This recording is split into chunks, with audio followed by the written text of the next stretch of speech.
Courage et persévérance dans le bien. Mes enfants bien-aimés, je suis avec vous. Je suis Jésus Rédempteur et Sauveur du monde. Que ma parole tombe comme une semence dans vos cœurs et qu'elle porte des fruits abondants.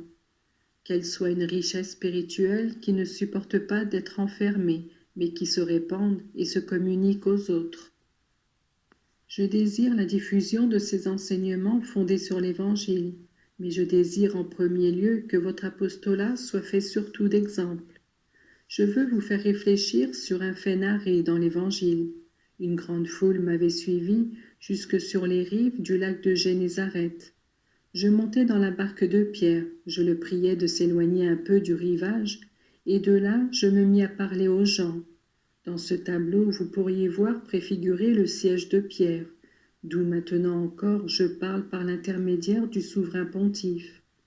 Quand j'eus fini, j'invitai Pierre et les autres à jeter leurs filets. Nous avons travaillé toute la nuit et nous avons rien pris, dit l'apôtre. Mais sur mon invitation, ils obéirent et jetèrent les filets, et ce fut le miracle. Mes enfants, peut-être vous aussi, vous êtes parfois tentés par le découragement, et les paroles de Pierre affleurent sur vos lèvres en ces termes. Nous avons tellement prié, nous avons tellement souffert, il n'y a rien à faire. Peut-être avez-vous demandé des guérisons et des conversions que vous n'avez pas obtenues.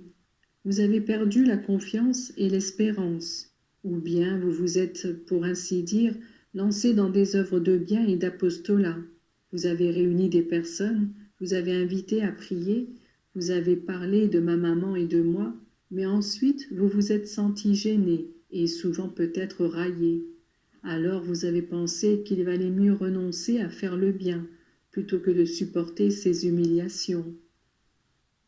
Pierre lui aussi pensait ainsi, et en jetant les filets, il ne savait certainement pas qu'au nom de Jésus et dans l'obéissance de sa volonté, il obtiendrait le miracle.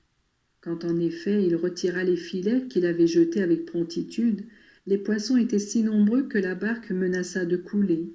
C'est toujours ainsi que vous devez agir dans vos œuvres d'apostolat. Vous devez vous laisser conduire par la voix de Dieu qui vous parle à travers votre conscience, et vous devez agir avec foi.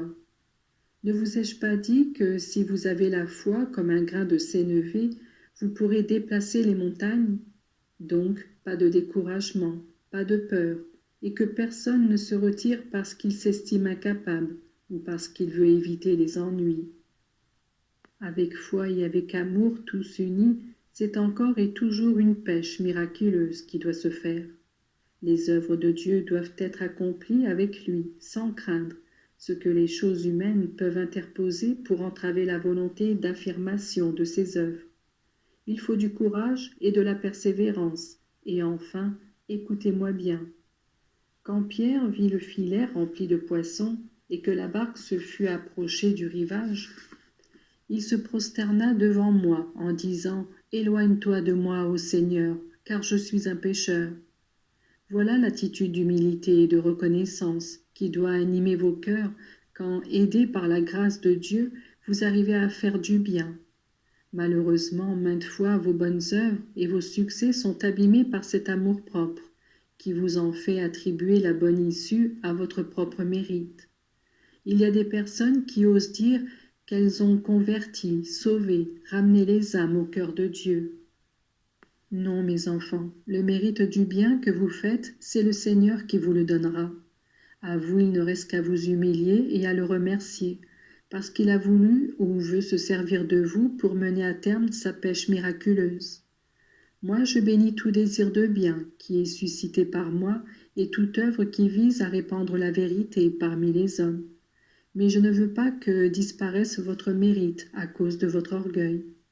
Demeurez avec Pierre dans cet état de confiante attente de pardon et d'aide, si vous voulez que même de chaque petite action vous soit donnée une récompense éternelle. Et maintenant, ici, alors que, prosterné à mes pieds en esprit, vous me faites l'aveu de vos imperfections et de vos défauts, recevez mon étreinte de paix, qui vous assure de mon pardon et de mon amour.